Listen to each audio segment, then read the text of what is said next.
Hello and welcome back to more Vintage Cube Draft. Wow, there's a lot of stuff in this pack actually. This is a pretty decent starting pack. I mean, got Glorybringer, love that dude. Overlord of the Baelmerk, like every time I play with this card, every time I see it, it just looks more insane. Uh, so I don't know, maybe maybe this is a card you could start with. Counterspell is great. Guy's Cradle, when you get it early, you can build your whole deck around it, and I'm not actually passing many green cards, so we could go that direction as well. It kind of, I think this is very much a choose your own adventure kind of pack. Like Counterspell, some people are just going to take that and be like, I like saying no. You could take Overlord, if you just want to build like a grindy value deck. Marsh Flats, defensible first pick, also fine. I'm going to take Guy's Cradle, and here's why. I really want Glorybringer in my deck, and I know that might be counterintuitive, but the biggest limitation with Glorybringer is being able to cast it. And so Gaia's Cradle lets me play a bunch of smaller creatures and then build up to like a Glorybringer finish. And that's what I want. So yes, I am first picking Gaia's Cradle so that I can eventually get Glorybringer in the deck. And we'll see we'll see how that strategy goes as I open a bunch of absurdly strong cards. I mean, Palace Jailer is probably the pick. This card's unbelievably good. You just steal the thing, you become the monarch, blah blah blah. Mother of Rune's also very good. Doesn't exactly fit with like the theme we're looking at, but it is a little bit better with Gaia's Cradle than Palace Jailer is. Um, as weird as it is to say, this card is so dominant. I think Palace Jailer is better. And then Headliner Scarlet, I'm being impressed with as well. It's another one of those like 4-drop expensive cards. And then Phyrexian Revoker I like, but probably will come around. So I think I'm just going to grab the Jailer here and see what happens. Okay, we see there's Guide of Souls. Just a great 1-drop white card. There's an Arid Mesa, which can help with all of our fixing and whatnot. Dismember is pretty good removal. We'll just be able to use it regardless of what deck we end up in. And then there's like a Sylvan Safekeeper, which is fine. I don't like taking it super early. It's mostly good with Titania, but it is pretty good with Titania. And then a Foundry, I guess. Retrofitter Foundry Guy's Cradle is not nothing. So that is something else to look towards. I almost want to just take Guide of Souls here to go with Guy's Cradle. I know I get a lot of comments like, Caleb, you need to take fetches, whatever, but I don't know. I like taking cards that cement me into an archetype early to try and, like, if I take Arid Mesa with the hope of splashing white, someone's going to pick up Guide of Souls and then move into white. But if I pass Arid Mesa, someone could be drafting like a red-based aggro deck and take Arid Mesa. So it lets me cut colors a little bit harder than I otherwise would be able to. Here's a Temple Garden, which I think I like taking. Lord of the Third Path is also pretty good. There's a lot of stuff that you might want to kill in Cube. So I like that. Hull Breacher, kind of busted. Metamorphose, Thopter Foundry, all good cards. But actually, Occult Epiphany is good too. But I think I need to start with some fixing and go from there. Pest Infestation is quite good with Gaia's Cradle. So I like that. Much better than Lorna of the Third Path. Teferi's cool. Balance. This is not... Gaia's Cradle, Balance don't typically combo together. So we'll just take the Infestation here. Okay. So there is Goblin Rabblemaster, which is pretty nice with Gaia's Cradle. That goes along the original plan that I had. Natural Order this late is something. I did see a Woodfall Primus going around. This is just a 5-mana 8/8 trample, which is, I mean, honestly kind of nuts. Plain Swamp Forest. So this is green-white. There's a Bayou, which can help. So I think we have a couple decisions of where we want to go. And personally, I'm leaning towards wanting this Goblin Rabblemaster in the deck. It's not necessarily the best play, but I just want to do it. So that's what we're doing. So Natural Order for Craterhoof would have been nice. I mean, I hadn't seen much green being open. So yes, I regret it. But I think it's okay. Because, I mean, we could take Othari. I love this card. That's mostly just what I'm saying about it. Cathar Commando is great. Endurance is great. Craterhoof plus Guy's Cradle is pretty good. I did just pass Natural Order, so someone's going to move into green, I think. Athari's great. Let's just take Athari. Okay, there's a Tarfire, Detective Phoenix, whatever this thing does. Menace Haste. When it attacks, you get 2 energy, and then you make a token of something that's attacking, and then you can like pay energy to keep it around, basically. Okay, that's fine. Sentinel's all right. I might just take Tarfire to have some amount of removal here. There he is. Glory be. So here's the problem. I did this all for Glorybringer, but there's also an elegant parlor here. Actually, Swamp Mountain Forest? Not exactly what I wanted. I could also take Elvish Reclaimer, which grabs Gaia's Cradle, right? The problem is I took Athari, and Athari fills a very similar slot as Glorybringer. The upside is it's single color, so I think I have to take the Elegant Parlor here, as sad as that is for me. And honestly, at this part, I could take Horizon Canopy. Satyr Wayfinder is a little bit nice. Like digs us closer to Gaia's Cradle, that kind of thing. But I think Horizon Canopy is just a sweet card. Okay. Swamp Forest Island, not really for us. I mean, we've seen the power of haste cards. Ulvenwald Oddity is pretty sick, but I will just speculate on this Crater Maker. Lauren of the Woodfall Primus going that late is interesting. I will take Lauren of the Third Path here. Just a good card. There's a Stomping Ground. Brightglass Gearhulk is kind of nuts. 2 artifact creature or enchantments. I think I just got to take the fixing though. Sylvan Library versus Agonosaurus Rex. I mean, this is an 8/8 trample with upside. So let's take that. I'm not a big Sylvan Library fan. It could just be me. Like, it's fine.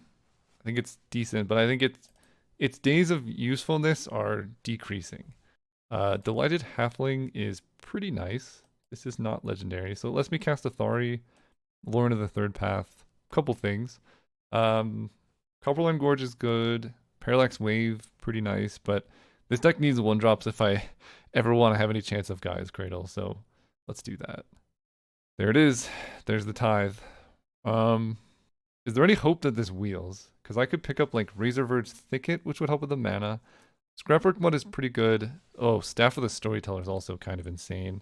I have Goblin Rebel Master, Athari, Pest Infestation. I think Mana Tithe is insane, but I think it has a much higher chance of wheeling just because other people undervalue it. So I'm going to take Staff of Storyteller and hope to wheel this. If I could only get one for the deck, honestly, it would be Mana Tithe, but I'm trying to get both. And that's just the play. Well, there's Broadside Bombardiers. There's also Misty Rainforest, but like... Oh, and Flage too? What? Jeez. I mean, the Bombardiers is just, like, one of the most ridiculous cards ever made, so pretty hard to pass that one up. Bauble doesn't do a ton for us. Renin 6 doesn't do a ton. This does some stuff. Static Prison's okay. Spec is not great. I guess the Seeker's Chariot makes tokens. I'll take that. Good with Staff of the Storyteller, good with Gaia's Cradle. And then we get Firing Vantage, Bonecrusher Giant, Virtue of Loyalty. Whenever it enters and whenever it deals combat damage to a player, you make a blood. And then when we discard a card, I don't know, that seems kind of weird. I like it in general, but that seems hard to make work. Bonecrusher Giant gives us a little bit more removal and a creature, whereas Inspiring Vantage just lets us actually play the cards in our deck. I think I would like to actually play the cards in our deck here, because we are pursuing a pretty ambitious mana base right now. So we did see, is it Thopter Foundry? The name is, I'm blanking on the name for some reason. We did see that. Green Sun Zenith right now can grab Delighted Halfling, Agonosaur Rex. Oliphant can grab Elegant Parlor and Stomping Ground. So that's actually decent fixing. So I'm going to take the Oliphant. Wow, been a long time since I've seen Hero of Bladehold.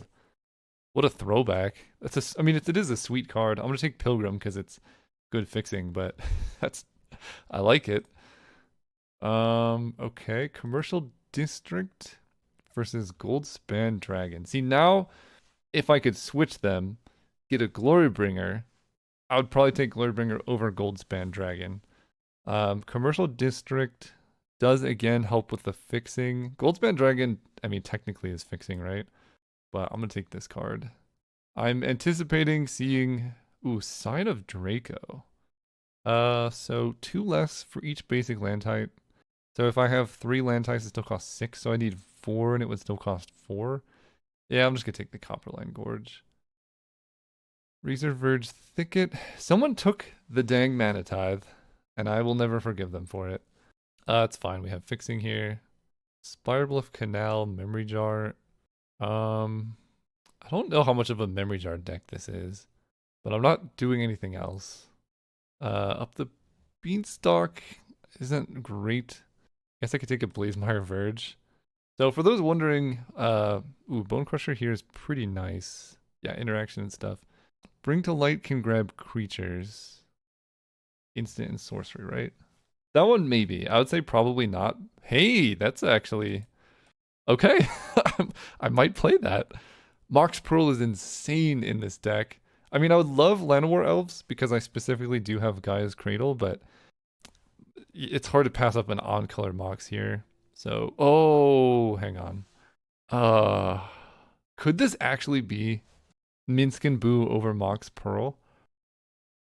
I'm not even like, I'm not joking. This card is so unbelievably overtuned and unbeatable that it could be worth just taking here.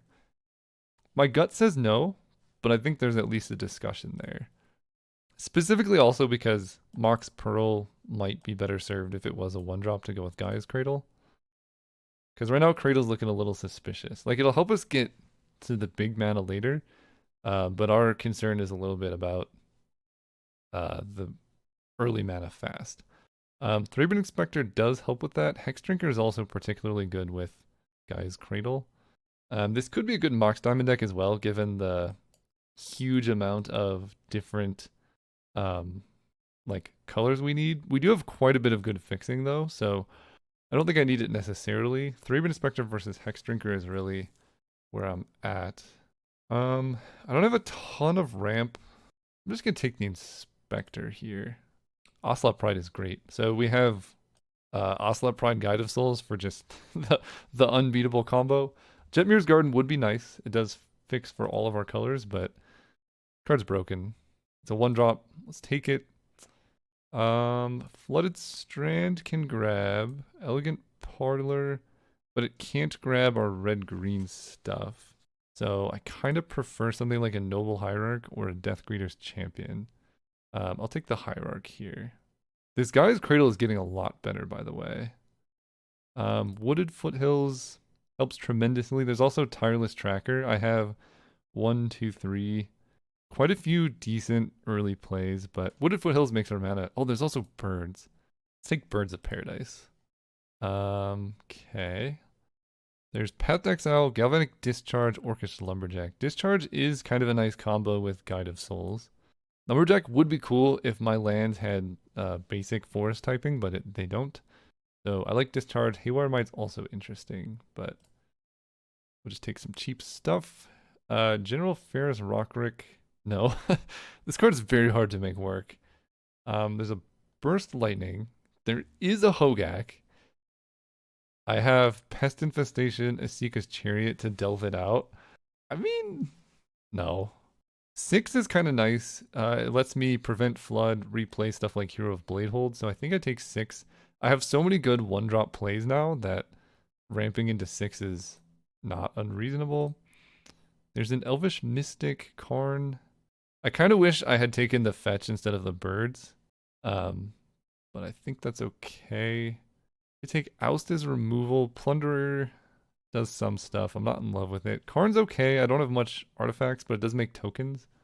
This thing's okay as well. I'll take Oust for matchups where I need more removal. This makes a token and then grows my tokens, but Layla seems pretty good here.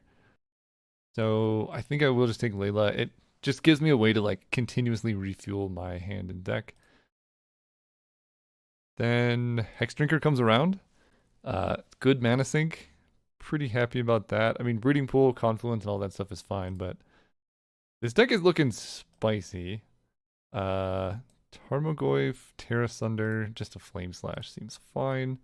We're just taking all of the 1-drops. And then Guy's Cradle. Yeah, I mean, this is looking quite nice, to be honest. Kind of wish I had that Mox Diamond now, but the problem with Mox Diamond is like, you want to run a low land count to run a deck like this, but then Mox Diamond wants more lands. So I think Kroll Mox would have been a lot better than Mox Diamond. Wow, we get all of this. Tireless Tracker seems good. Tribal Flames, probably not doing any of this, but yeah, this card, I like the idea. There's just not enough multicolored cards to make it work, I don't think. Just bring back the 5-color dragon. That is all I ask. Oliphant is kind of a land too. So 27. Let's see. Bunker's Giant's effectively a 2. I'm a little bit suspicious of Hero of Bladehold just because of the double white. But I also have Palace Jailer, so who knows. So this is 3 mana, discard a card, draw a card. Put 2 counters on a creature against Trample and Indestructible. It seems pretty good. Absent is a solid removal spell, but it is double white. So if we can keep it to single white besides Palace Jailer, I think we'll be much happier. This is 25 lands currently with 1, 2, 3, 4 mana elves. So effectively 15. I could probably cut one more thing because I do have Tireless Tracker, which makes lands like less bad to draw. And that thing could be a Goblin Crater Maker. It is a bit more removal, right? I have Flame Slash, Tarfire, Discharge. Maybe just cut Tarfire. Now that I have Flame Slash, Discharge, Crater Maker. And then this would be 16 lands.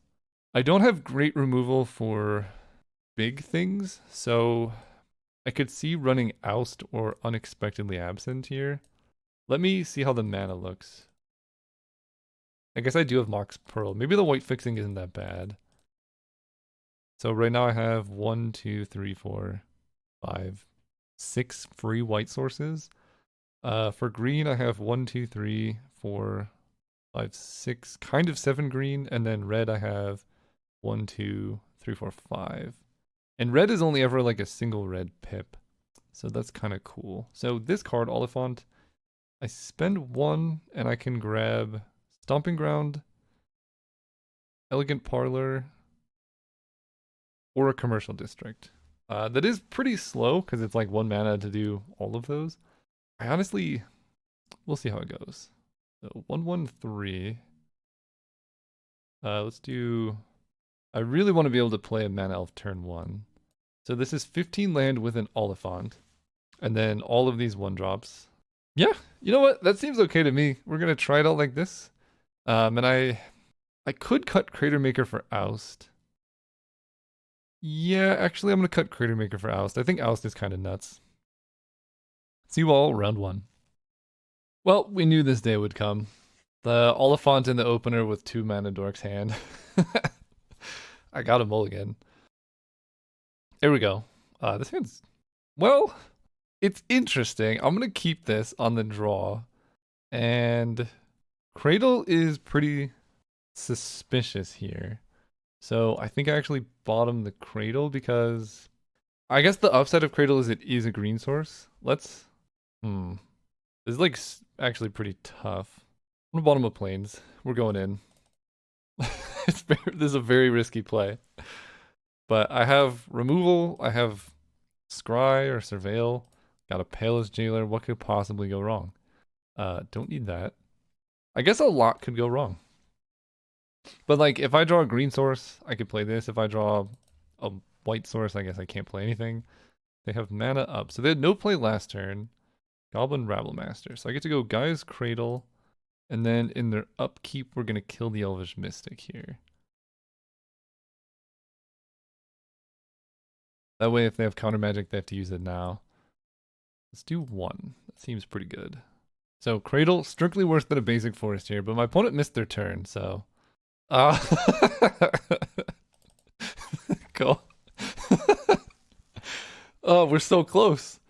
We're going to get a tapped green source here. I can feel it in my bones. Okay, that's a big dude. Come on, deck. Untapped green source? You spoil me. Okay, let's go Birds of Paradise. Then green for a... Honestly, I don't even think I need this Delighted Halfling.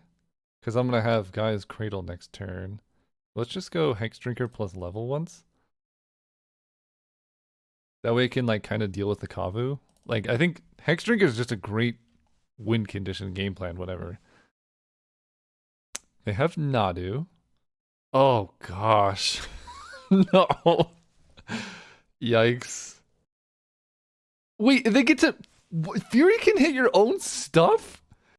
Oh my gosh. That is so 0 mana, better than draw 2 cards, kill 2 of my things. That was absolutely disgusting. Wow. We did draw Oust. It's a little bit late for our hero. Let's go Delighted Halfling. I mean, like, I can oust the Nadu. I don't think that's particularly good. Guess it's fine. I don't know. This seems bad. Like, anything I do here seems bad. Oust gives me the most chance into having a successful Palace Jailer is my thought. Because my opponent at least seems, in that turn, seems short on mana. I mean, you don't really need it. Why do they have Brain... Oh, they have Brain Freeze because they have Nadu combo. Okay. So we're going to bring in a lot of our removal. Honestly, if they don't have literally Fury there, we're in decent shape. But the... Jeez. Okay. This is a rough matchup. Open carry added. Yep. Okay. I mean, we have this. I get to Rabble Man. I'm taking a lot of damage in the process. But we are slowly, resiliently getting creatures into play. So if they Nadu next turn, I could Palace Jailer the Nadu. The problem is they have a ton of mana here and like 16 cards in hand. Ah, Safekeeper plus Nadu. Well, Safekeeper stops Palace Jailer from doing the thing. And they don't even want the Ursine Monstrosity. They're over it. Down to 5. I mean, I just can't do anything. I'm just dead. Like, I can Palace Jailer, but then they just Sylvan Safekeeper. So, yeah. Playing against Nadu. I mean, the thing is, like, targeted effects don't even really help that much. And that's the problem with Nadu. That's why it's banned in, like, every format. I can try and kill it. Every time I interact with Nadu, I fall down a card. So it's not even, like, a viable strategy to try and do that. I think our best bet is just trying to, like, race them as much as possible. And I think to do that, I'm going to cut Oliphant for a forest here. And then bring in Hero of Bladehold, because that just kills very quickly. And 6 is a little bit dirtily. I don't have time to dirtle. Like, they're going to win the late game, so we just need to kill them as fast as possible. Let's go first. Yeah, keep this hand. I'm on the play, which helps tremendously here. So I get to go Forest, Mox Pearl, Ocelot Pride. Noble Hierarch lets me attack through most things they might have here. Exactly. I don't have red mana, unfortunately. So let's attack. 2/2, lifelink, do the thing. I get to go Avacyn's Pilgrim. Horizon Canopy. I guess I can crack the Canopy here, because I have tons of mana. Maybe I should have done that pre-combat. Okay, so any red source, we could just jam Athari next turn. Ugh, their deck is disgusting too. Dude, come on. Classic Vintage Cube experience. No red mana. I mean, that's on me. The red mana is my fault. Pass, I guess. Can't attack into Nadu. Okay. I guess. I feel like every game I play against Nadu in Vintage Cube, somehow they just draw the combo naturally every turn. I mean, I'll see if they fizzle here. It's pretty unlikely. They just need to play like one more creature. This is a lot of colors that they have going on too. Okay, I mean, okay. Red source? No. Yeah. Yeah, I'm just gonna concede. I'm gonna save you guys the trouble here. Let me look at my deck real quick. I have 1, 2, 3, 4, 5, 6 red sources, 7 with Oliphant. I mean, that's plenty. I think it's fine. Maybe just cutting Oliphant was a mistake. Oh, right, we're playing against Cowpal. We're on the play. Yeah, I'll keep this hand. It's not great, but I'm on the play, and Leyland Tracker is not terrible. I can go turn 1 Stomping Ground, tapped. If I had a turn 2 play that I wanted, I could probably shock in Discharge to kill like a Ragavan or whatever. But I'm not doing anything turn 2, so I think this is fine. Can't kill Chromatic Star. Barring Vantage, Razor Verge, Thicket. So, I mean, we're just going to play all of these. The mana's looking pretty good, so that's a good sign. So, ideally, they play like a turn 2 creature. I can kill it and attack with Layla. That is not a creature, and I cannot kill that. There's a Thari. Okay, we're just hitting it with Layla. Mox Pearl would be awesome here. Wow. Wow. Okay. I guess. Yeah, let's do it. Man, Magic's easy when you just decide what you're drawing every turn. Sure. Okay, next turn I just get to jam an Athari. I like this version of the game. The version where you just pick stuff and it happens. What is a 3/3, a 1/4, a bunch of nonsense, but I guess they can block the 2/2 that I create with attacking with Athari.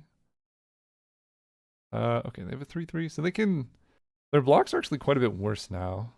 They have a copter. I mean, so I have a couple options. I can go Tireless Tracker, play land, make a clue, attack with Layla.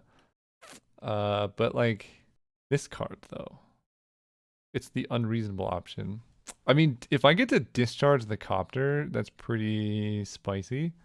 And I can attack with Layla, and if I hit something useful, that is a lot of card advantage. But with this, I would be attacking. I guess if I attack out like this, my opponent takes 4, 5, 6, 7, and then they get to eat the 2/2 with Smuggler's Copter. So I think I am better off doing the Tireless Tracker thing. And if I'm doing that, I might as well attack with Layla first. And then next turn I can go Athari, discharge the Smuggler's Copter. I can also do that, I guess. My opponent takes 4. Let's go Tracker. Tracker will get a clue. Investigate. And I guess I will just stomp their face here. So that I can keep the Bone Crusher. Not bad. Next turn, it's a lot of damage coming their way. The benefit of waiting for Athari too is if they have like Wrath of God. This is one of the better post Wrath of God cards. I will say this turn in particular highlighted a very important difference between Athari and Glorybringer, which is Glorybringer kills Urza here and does not trade with a Smuggler's Copter. And that would have been definitely the correct play. So I think, in hindsight, I'm overvaluing this card. Glorybringer is better, but this card still is sweet. I think I just really like the art. So they're just activating Urza. Cool. Hit Karn. Urza into Karn is kind of sick. You could make a giant construct to block. Save 2 5/5s. I can kill Karn with Athari. Hexdrinker is also pretty spicy.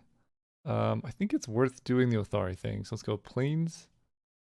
Investigate. Play Athari.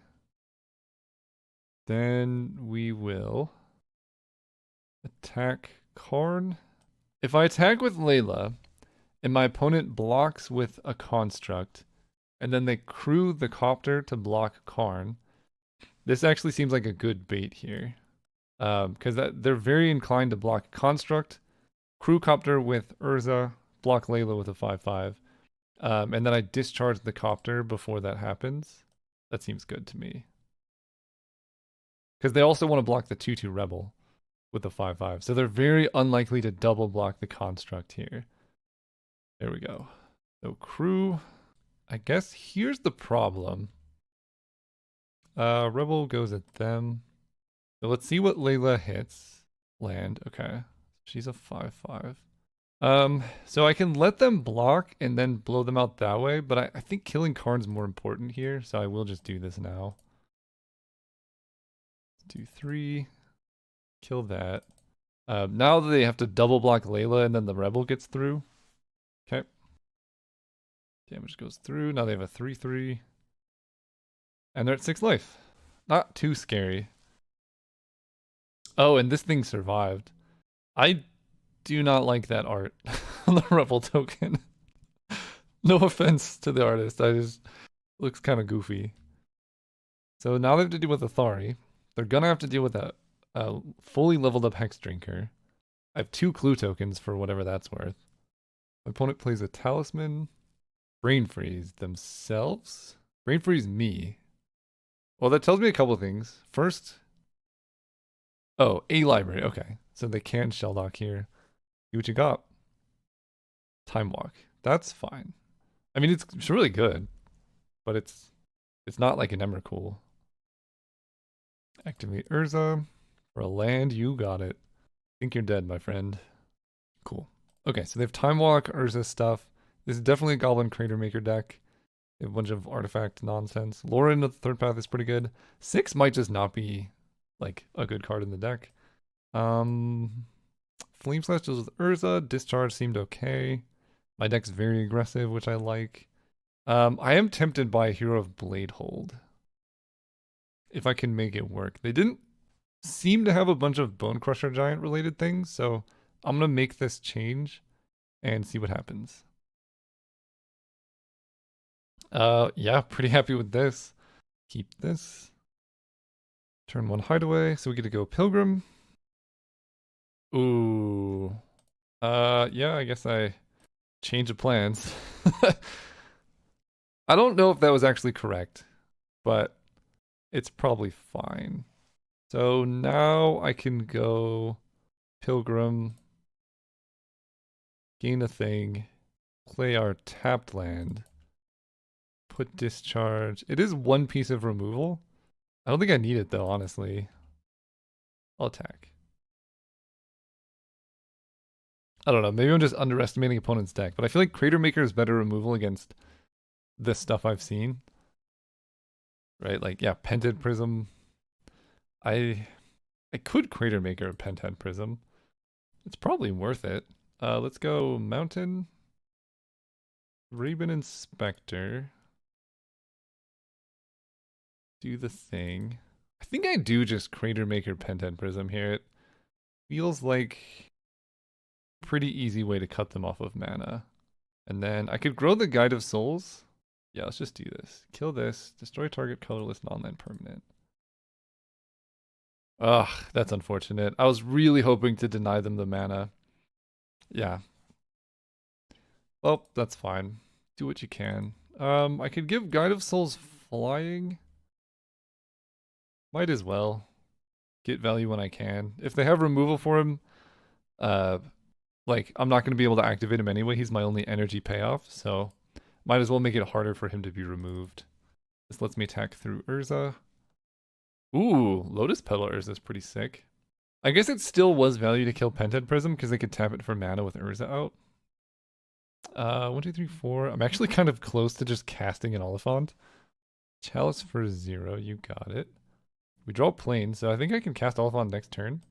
Let's play the Staff, or do I want to just crack a clue first? I think playing the Staff makes more sense to me. Play the Staff.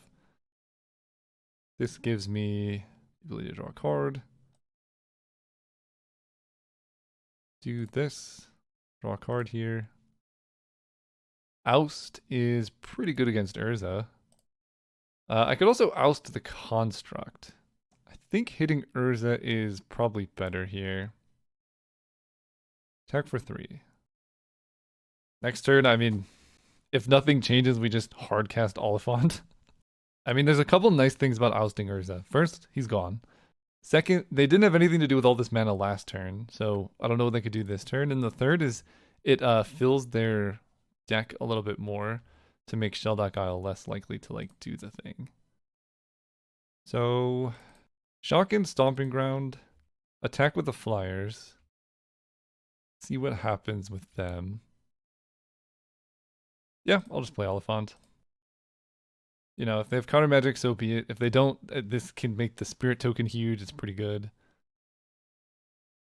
Force of Will hardcast. You got it. I'm pretty happy with that exchange. I mean, I effectively traded a land for Force of Will, so hard to be mad. This looks like they're playing Urza. but they're trying to tap Everflowing Chalice and it doesn't tap for mana. Yep. Okay. Urza down makes another construct, which is something. But I'm just scared of what they can do with Urza's ability more than the creatures. Because I'm winning in the air. My opponent hasn't really done much to stop me. Brain freeze, sure. I mean, it does enable Sheldock Isle, so that's something. Targeting themselves. Ooh, whoa. Mox Diamond Bauble. Their deck looks actually kind of sick. Threw the Breaches in the bin, though, so that's very nice for me. Okay, so we draw planes. Not great. Let's crack this. Okay, this might seem bad, but I do get to give another thing flying. So, it's actually not that bad. I mean, we are flooding pretty hard for a deck running like 14 total lands, but it's cool. So I get to go attack, attack, attack, right? This is pay 3, whatever. Do the thing. I would like to do this. Yes. Target you. So they die next turn. Seems good. And this is a 1-drop, by the way. It's turns out I made the correct play playing this before all of my mana creatures, because the extra energy really does matter in terms of like allowing me to wait. Oh, through the breach was in the graveyard. Oh, that's a problem. It's Underworld Breach. Okay. Well, that's much worse. Man, I was so happy I saw that. I was like, oh, great, it's gone. So they can brain freeze themselves. If they have LED, they kind of just die. Dang it, I was so happy. The funny thing is, I can beat most of the Eldrazi. What did they just play? No game log. I have no idea what they've been playing. Played Lotus Petal and Lotus Petal. It's like a really bad version of LED plus Brain Freeze Breach. We'll see what's in their deck. It can't be Emrakul because they have the Brain Freeze kill. But I think they could just deck me out here. Wait, what? I guess it can be Emrakul. What? You can't just do that. That's hilarious. They might have just scuffed it, because now I guess they could just brain freeze twice in response to itself and be fine. Who are they targeting here? Targeting me. And then brain freeze go to the bin. Yeah, okay, I'll concede. Fair enough. They could have gotten... I can't believe there's an Emrakul in the deck. That's hilarious. Hey everyone, I'm really excited to announce that the game that I spent the last 3 years of my life working on is now just commercially available. We did a Kickstarter about 2 years ago, raised $364,000, and I'm delivering those games right now, and I got some extra copies, so if you want to get a copy of it, now's a good time to do it. If you go to algomancy.io, link in the description, there's a bunch of information about the game, some gameplay animations, learn to play stuff. But if you want a copy, you can click buy it now, go to the store, and you could just get a copy of the game. It ships from a warehouse either in the United States or one in Europe. So you can get customs duty-free shipping within Europe or, within the United States. I do ship to Canada, Australia, New Zealand, that kind of thing as well. So now's a good time to get it. 70% of the copies that I got have already been claimed. So, I just wouldn't want you to miss out on this chance because the next print run's probably going to be at least a year from now. So if you're interested at all, go check it out. You can get that, some tokens or playmats or anything else. Otherwise, just enjoy the video. All right, let's do this. We're on the play. Yeah. Yeah. Turn 2, Layla. Go for it, my friends. Opponent keeps 7. I mean, their deck seems a little bit scary. But, I mean, yeah. I got mana, I got spells. My opponent also showed very little in the way of removal. Okay, so Rage Averse Thicket only enters untapped this turn. They could Force of Will here, but hopefully not. If they do, we're in big trouble. 6 lands is half of the lands in our deck, I think. Jeez, okay. That's pretty rough. Well, we're pretty likely to draw top end, because or just things, not necessarily top end, but we have like 6 lands left in the deck. Copter, you got it. Okay, I like an Athari. Again, Glorybringer would have been better. It doesn't just trade with the thing. Halflings, we can do better here. I guess I attack for 1. So next turn, this thing. They have a Chalice. Whoa. I don't want to F6 my turn. Let's go Plains Athari. So they can't crew it currently. So if this gets off an attack, oh yeah, they've F6'd. Oh yes. Okay. They've had Urza like every game. On turn 4, I think every game too. And Shelldock. Wait, yikes. I don't think Shelldock mattered last game because they just Brain Freeze killed me. But they only have 2 cards in hand, so could be something. Jeez, that's a lot of surveil. I would like to draw something this turn, so let's Horizon Canopy crack. Well, it's something. So I attack them with Athari. They currently can just block this with the Rebel. If they crew Smuggler's Copter, they can block both of these and just kill both of them. But I get 2/2/2 Rebels. So yeah. Forgot about that. Oh, wait a second. I could have triggered these the other way because I get 2 of them. Oh, that was a mistake. Or no, never mind. One of these is experience counters, and I don't know. The interface is confusing. One is experience counters, and one is energy. They trade with Athari, they block that, they take 4, they get to loot. I don't know if they realize the construct also dies in this exchange. Maybe they do. Activate Urza, they hit Nettle Cyst. Is a 2/2. Sure. They're just like really hoping to hit Emrakul. Makes sense. Okay, so tap an untapped Rebel, return it from your graveyard to the battlefield? Jeez. I thought it went into your hand. Oh, okay, well we win. You're just dead. Play you. Honestly, you can have an Urza. That's absolutely disgusting. Let's go Elegant Parlor. Don't need a bird. I can swing out and then use my thing to grow you. So they have to do that. 1, 2, 3, 4, 5, 6. They fall to 2 life. I have the Monarch. And then if they want to get back the Monarch, they have to attack. And they have to kill my Palace Jailer and then attack me with Urza. Alright, my opponent was in the tank for a while.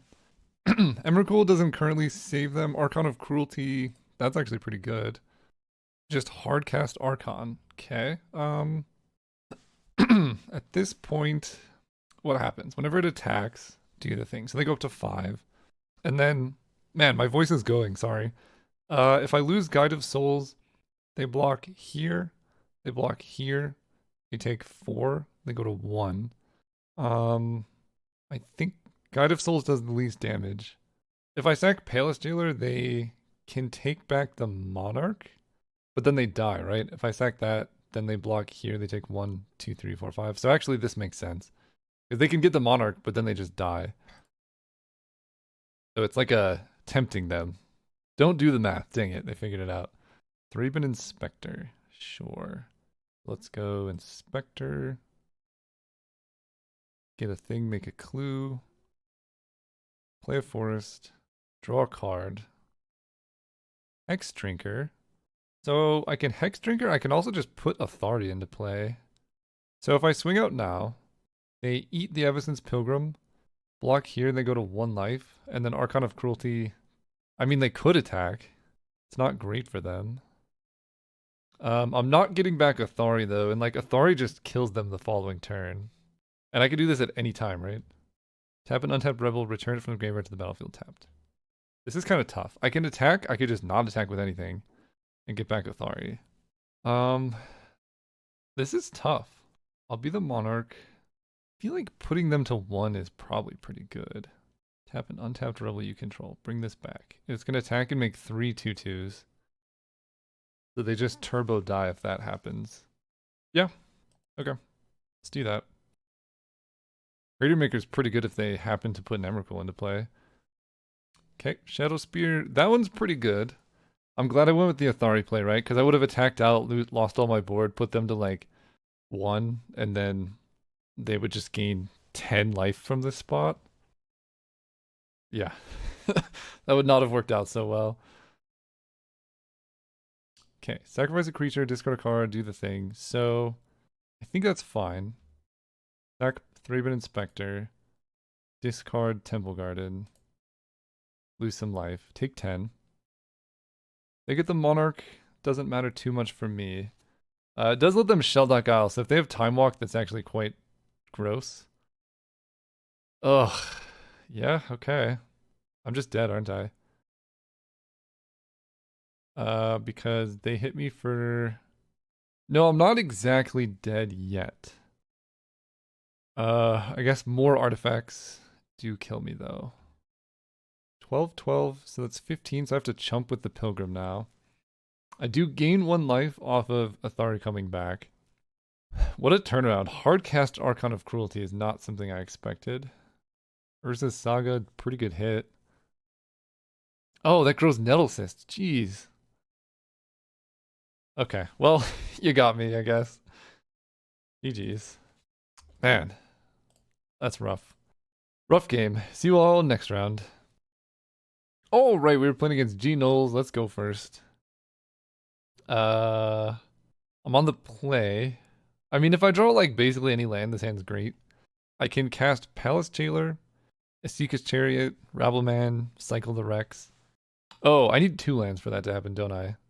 That's worse. It is worse, but if I draw any red source that's untapped, this hand is great. Yeah, I miscounted. For some reason, I'm used to, like, when you play a Pilgrim turn 1, you have 3 mana on turn 2 if you hit normal land drops. I don't know. Maybe this is a mole. We're just gonna draw a mountain, it's gonna be fine. Nope. Attack for 1. Ignoble Hierarch. Alright, deck. Now's the time. Never mind. We're pretty dead here. Snuff out Spicy. Yeah. Yeah, I'm not gonna concede yet, because a red source I can still go discharge into the thing. It's not looking good though. Oh, it's not looking good. Okay. They grow that thing, they attack for 2. Okay, okay. We believe, deck. I don't know. I don't think you can mulligan these hands because any land I could have Gonosaurus Rex onto Pilgrim. Any red source I can Rabble Master turn 2, which is so good. I will concede to this. It's a pretty good start. So they definitely feel like a matchup where I'm gonna want a Tarfire. 6 feels like a sideboard card. We'll run it like that. Alright, we're gonna be on the play again. Let's do this right. Yeah, I mean, yeah, I don't the mana, I've been playing so much Alchemansy lately. So if you check out my other channel, I've been posting videos quite a lot. And it's really hard getting used to mana screw again when you're so used to not having it. I just can't express in words how pleasant it is to not have to worry about that. So I mean, if you're interested, go check out that content. It's been a lot of fun making it. Let's lead with Razorverse Thicket Noble Hierarch. Okay, I get to stomp the Deathrite. Bloop, bloop. Definitely can't let you be around. Then I get to attack for 1. And then next turn, if they do anything, I can Palace Jailer. Otherwise, I could just play a Bone Crusher. Okay. It is pretty wild. Like, last game I had 1 land for the whole game. This game I'm already up to 5. They bottomed a Fatal Push. That's interesting. Okay, so they didn't do anything. I think I'm going to save that. Just land this dude. Play the Commercial District. Bottom that extra land. Yeah, right? 6, 7 lands effectively. Because it kind of feels like they're like a reanimator type thing. I mean, honestly, I have no problems Palace Cheering of Birds of Paradise either. And this is like, oh, that's pretty good. I guess I don't necessarily need to do that just yet, though. It's not particularly fun for me beating my opponent here either, because they're they're just not making any plays, right? Like, was that a fun game? Not really. um, I mean, it is fun taking game actions. I'll give them that. But I would prefer games that don't have that. I mean, it could be great. I'm on the draw. I have 2 mana elves. I have to keep this, I think. Being on the draw really helps me with my decision. Okay, I mean, I think I'm going to lead on Delighted Halfling here. Because if that dies, it's okay. And then I can still birds. And I can still curve out into good 3-drops if they don't do anything. Sylvan Safekeeper, you got it. Okay. Okay, we draw the forest. That's good. So I don't have access to red because it was a goof. That's okay. We get to go birds. This would be a great guy's cradle. And by the way, do that.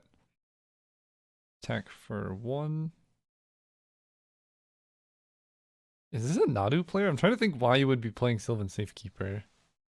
I guess I want to see Animate Dead more than just about anything. Okay, they are playing Nadu, I guess.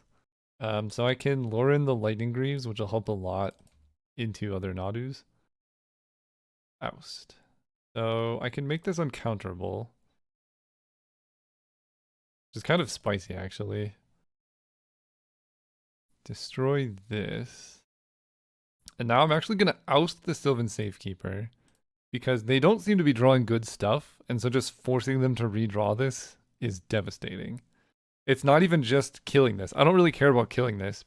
But if they have to redraw this in 2 turns and they're trying to dig for stuff, this acts like a time walk. They let it go through. Okay. Borrowgoyf is a 3/4. My friend, have you heard of Flame Slash? Wow. Bombardiers is also crazy. It's not a legend. So I could just play Bombardiers and I could throw Lauren of the Third Path at the Borrowgoyf to kill it. I think I'm better off. We can start by cracking this clue. I get to go Plains, Flame Slash. Attack for 3. And I don't think I want to make us each draw. I mean, this is kind of gross. If they kill my Birds of Paradise, I might make us each draw just because I'm missing red currently. Ignoble Hierarch, probably going to kill that. They're like really stuck on lands. So I can go... Oh. Oh. You and target opponent each draw a card. Given that's what they're doing, I might activate Lauren, because now tempo is more of an issue than cards, and they missed a land drop. Yeah, we're both going to draw. Okay. That'll do it, I guess. So let's go back to the deck. I mean, I think that was a very unfortunate showing for what is a reasonable deck. My mana could have been slightly better, but it wasn't terrible. I had 8 red sources for a bunch of 3-drop red cards. Like, that's not amazing, but it's within the realm of okay. I mean, I would have preferred 8 or 9, but not terrible. The game plan was strong. A little bit more interaction would have been good. Just some variance, I guess. So if you enjoyed this, definitely go check out my other YouTube channel I posted if you want to like just watch Algomancy or just see more content I'm making. Go check it out. Link in the description. Otherwise, just keep enjoying these videos. See you then.